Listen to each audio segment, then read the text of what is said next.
Hello everyone, and welcome back to the Brightworks and another match of Beyond All Reason, where today we're attempting take 2 of this recording. The first time it stopped recording video about halfway through. Not sure what's up with that, but anyways, welcome back as we take another look at some pro teams battling it out here in a 5 versus 5. I got a great reception to the last one of these that I covered. It was a set of scrimmage matches. It was actually 4 matches, and I only casted 2 of them. This is the third of that match, and the fourth one I probably won't cast because it was a little bit too short. But the third of the 4 matches that was played between these, and I'm really enjoying it. It's a part of Beyond Our Reason that we haven't really had yet, is these sort of, you know, I want to say pro teams. It's not necessarily that they're all pros, but they're all very high level and they're all very skilled, and at the very least are all very well aware of how the game is to be played. It means we get the absolute best of bar, and we still get to check out some awesome team games, and we also get some novel strategies, which is always cool to see.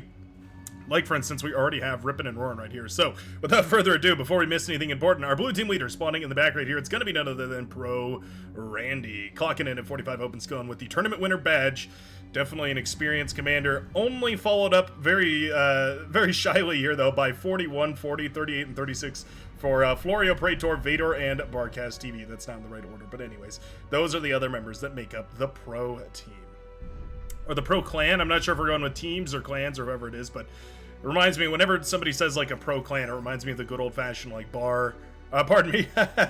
Call of Duty phase clan, like the sniper clans, all that sort of stuff. That was a novel time to be around the internet. Anyways, beautiful bombing run coming across right here. We didn't even get to meet a red team before they were bombed to smithereens by probably the most effective bombing run we've seen in a while, as a single one of these whirlwind bombers does deploy those heavy impulse warheads directly to the wind turbines of 3 different players. Anti-air bot going to be scuttling its way across the field here and eventually shooting that bomber down, but my goodness, it's going to be Wolrosakauf, which I've been informed is a joke. Like, this is the it's like a it's supposedly it's German for like, will you buy me a rose, or may I buy you a rose, something like that. If there's a joke there, I'm not entirely sure that I get it. Somebody, if you can explain it in the PG terms, if it's like an inappropriate joke, if you can explain it in PG terms, I'd love to understand why that's funny. I mean, I guess somebody buying you a rose is kind of funny. It's nice. I mean, I could go for a rose. Yeah, anyways. The red team, going to be playing as the SG Clan. Wolrosakauf leading here, but it's going to be Random Variable, Che, Czar, and Victor 12 going to be heading up the rest of this team here, and already out on the map and doing a whole bunch of damage. We have grunts all over the place trying to sneak in and do a little bit of damage. We have ticks on the field here as well for some of our Armada brethren, and we have some more pawns running around all over the place as well to try and round out that composition. Early resbots are out and eating up those Duracell AAA crystals, trying to gather as much of that energy and feed it back to the war machine as possible, stimulating, if not only for the short time, the energy economy of all of these teams right here. These energy crystals are one of the most potent resources on a lot of these maps. These, I don't know, I don't have a better word for it than the Duracell crystal maps, the multicolored, rainbow-powered, large and small crystal maps. They have a lot of energy tucked up inside them, and it means that early on into the game, they can be a huge source of vitamin C as well as energy for these commanders as they get along into this game here. Now, I will also point out, as I do almost every time, that a lot of these commanders, if not all these commanders, are playing with their bars, their slider bars, very, very low down. This is something that the pros do often because basically you're trusting your comrades to know not to spend all the money on a T2 lab, right? You can imagine with those bars all the way down, if all of a sudden, you know, one person just starts a T2 lab, all the excess is going to go into that T2 lab, and it's going to screw over the entire team. You're sort of expected to be in a level of communication that doesn't happen. And I imagine that all of these teammates here are playing in some sort of a voice chat, or at the very least have had a discussion about what their plan is going into this match. Like I said, this is a scrimmage, so it's just a for fun kind of match. I mean, a little bit of practice as well. 5v5, I believe we have a 5v5, well, we have a bunch of tournaments coming up in May. It's worth reminding everybody that Legion, May is the month of Legion. We're going to have Legion enabled for every single major tournament, all the fight nights, as well as some of the more premier tournaments, all going to have Legion enabled. Ooh, nice reclaim right there, all right. The 135 metal Constructor reclaims a 110 metal Blitz, actually manages to trade itself out. In what is maybe the first time ever, the Constructor gets a kill and trades out its value here. But a couple of these rovers do make it through into the backline, and there's no LLTs to protect these mexes here. Could certainly start trying to get some kills. There are blitzes to try and protect this. It's possible to over-micro these units too, as we've just seen. There we go. One of the rovers, at the very least, will latch onto the mechs right there and snag a kill. Meanwhile, big old engagement going on up on the yellow and cyan front as well. Random variable going up now against a bunch of aggravators as the Rocketeers slowly waddle their way out to the front lines. And we're going to devolve into that good old-fashioned line warfare, dancing back and forth. Ooh, but the yellow commander has decided to spice things up with a little bit of a Centurion. Okay, so this says to me that random variable is more committed on trying to keep these units alive and then maybe playing a little bit greedier, maybe seeing about getting some advanced solars or something like that up and running. Wind is not particularly great on this map. It has its highs, but it definitely is at its low right now. Lord Vader has set up the LLT, which is quite nice. It definitely dissuades the commander from coming up this hill.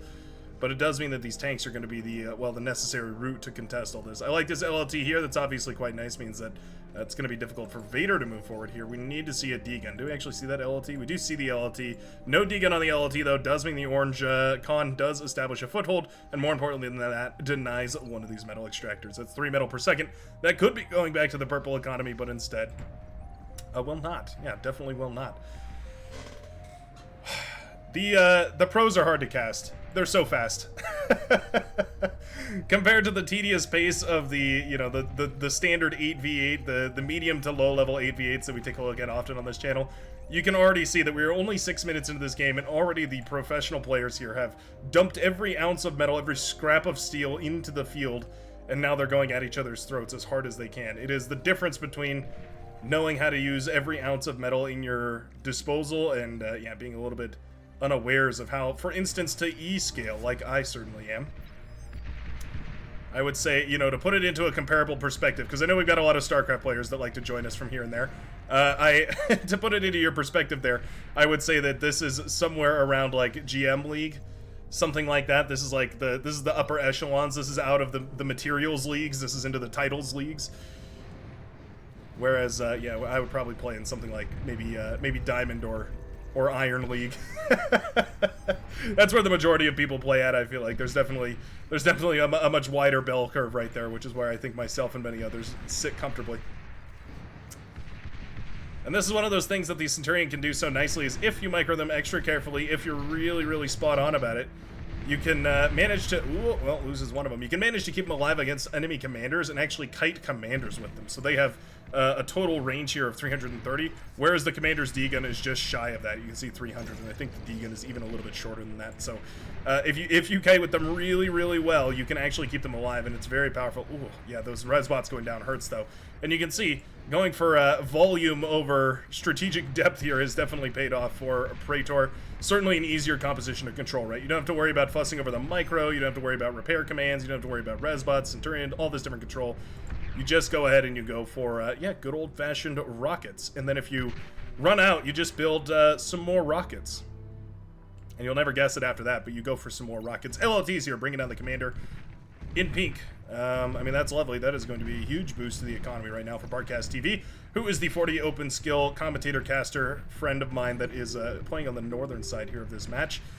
These stouts firing away as much as they can. Janice here doing a good job as well, but it didn't manage to take down the constructor. And so, yeah, about 1,500 metal going to go back to the Seafoam Green economy right now. Going to be wonderful for stimulating that. Either we can go into energy production, right? There's kind of two ways, two perspectives on dumping your metal. You either go into, well, a whole bunch of energy production, or you go into a whole bunch of unit production.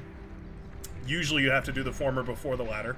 But on maps like this, if you have enough res bots out, and if you can reclaim hard enough, sometimes you can get away with jumping the gun a little bit and getting a bunch of extra units out there early and then scaling that eco very comfortably. Centurion on the front taking heavy rocket fire does fall. Random variables losing ground. Slowly but surely. There's a bunch of weakened rocket bots here. If we can connect, yeah, okay, we will. We'll start to chip away at those, but again, we have the res bots up and running already for Praetor, not so much for the yellow commander. Meanwhile, on the southern side, Victor 12 not looking great either. Quad guard, or twin guard rather. The quad guard's an epic unit if you didn't know. If you'd like a chance to take a look at those, by the way, 12 to 4 Saturdays, PDT, I should say that in a different order. Saturdays, 12 to 4 PDT is when we do our live streams, and that's a good opportunity if you'd like to check out the epic units. We do play with a bunch of those often. I believe we're going to be, checking out some new maps this Saturday. The Tan Commander falls as the Rocketeers launch one volley too many. And just like that, the Yellow and Cyan Commanders trade out as well. Wolo Rosenkauf is, I hope I'm pronouncing that right as well. The Red Commander is moving in to reclaim all this as well. And that is a very healthy commander. So this should be an easy contest right here, especially considering, yeah, there's no other commanders to contest this for the... blue team here. Yeah, it's basically just going to come down to, okay, even hands it over to random variable. I don't mind that. Still, though, you have to be careful, right? I mean, you can easily be outnumbered, and in fact, the yellow comm has become outnumbered. As more and more of these units push up, the res bots are available, and so these should probably start reclaiming here as well. But, hey, you know what? I don't mind the res. It just takes a long, long time, and we do have that T2 lab up and running already. So we've got a bull tank. It's been produced. It's going to start firing away, but we've had a huge leak right now through the midsection of the map. The green commander, Florio, has cracked the defenses, and with the Taincom going down, now opens up a backline here to start harassing. It's going to be super important here. These pawns can take out a whole bunch in the blink of an eye. And despite the fact that we've got the T2 up and running, these bull tanks, 950 metal apiece, and so powerful, but already so much metal has been extracted from the front line. I mean, you can see the res bots have already pulled their value out of this wreckage here, but they've definitely gotten a whole bunch more as well. Bull tank cleaning it up nicely. I think these T2 tanks will definitely push this back quite easily. Question is, how are we going to get this metal out now? 3,000 metal on the floor. Oh, and Randy is headed in. The blue commander headed in to try and degun that tank, of course, and the bull, are we thinking about trying to fire at that commander? That is too funny. I don't believe the bull tank can. Yeah. Degun, degun, degun, nice degun! Oh, what a play right there from Randy. Ruins the 950 metal, basically T3, T2 tank right here from this commander. And yeah, also lands and manages to start reclaiming metal. What a play from the blue commander.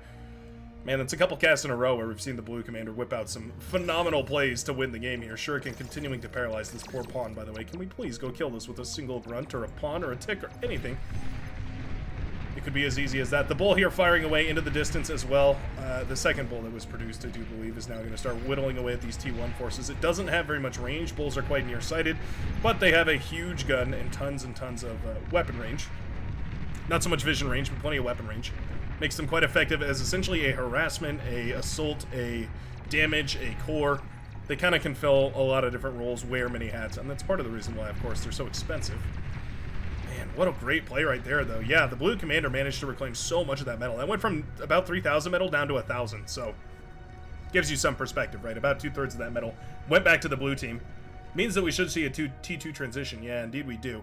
T2 coming up and running right here for BCTV. Gonna, in fact, eat up those T1 solar panels. This is how you do it, ladies and gentlemen. Bartcast making me so happy. Making me the happiest commentator in this game as we watch those T1 solar panels get turned into T2 tanks and T2 metal extractors. It's exactly where you want to be. Ooh, Randy trying to move forward with that commander again, but we do have AA this time. Randy's comm does go down, and at the very least will be a way to recuperate on some of the lost metal, or I should say the stolen metal here, by reclaiming some of that. Do we have a way to do that? I guess we could use a console or just send random variable as the commander out there to go try and reclaim all that. Yeah, just a couple of bulls have really made a difference. My goodness, the T1 forces have evaporated. There's still a giant T1 force on the southern side here for the purple commander. I think Lord Vader is probably looking to upgrade this. As you can see, basically no production in the backline, just waiting for that comm, or rather the T2 con to get there. Once it does, though, it's going to be super easy for that economy to scale because there's plenty of build power, plenty of energy. All of it's being shared around as well. These commanders are working well in tandem, and now we do have those T2 units rolling out of the backline here for Bartcast. Going into a couple of those Mauser is always nice. We do have some bulls pushing forward on the front here. These are hard to stop. Their projectile, for reference, has tons of AoE on it. They have plenty of range to contest almost any T1 unit. In fact, every T1 unit, I want to say. They're essentially an unstoppable force at this point. I did see a bull was produced here. Yeah, we did have a single bull produced by the Seafoam Green Commander Bartcast TV. Shuriken, gonna be the way that we address this. Okay. We had an AA truck, but it has since discarded these. And now these heavy tanks are gonna be... Or are we gonna capture? Oh, tell me we're gonna capture it with the Hephaestus. The heavy transport capable of picking up these bulls. It would be phenomenal if we could pick this up and then just capture this. Oh, if we capture these, that would be wonderful. Where's the last commander for the blue team? We have one more, right? No, we have two more commanders. Where are they? We have Pro Florio up on the front line here, being shot by these bulls. Oh, killer D-gun right there. Manages to hit both of the bull tanks. And we've got a purple bull to reinforce as well, doing a ton of damage against the grunts, so no surround there. And the red team decides to throw in the towel. Those Shuriken were a huge hit to the morale.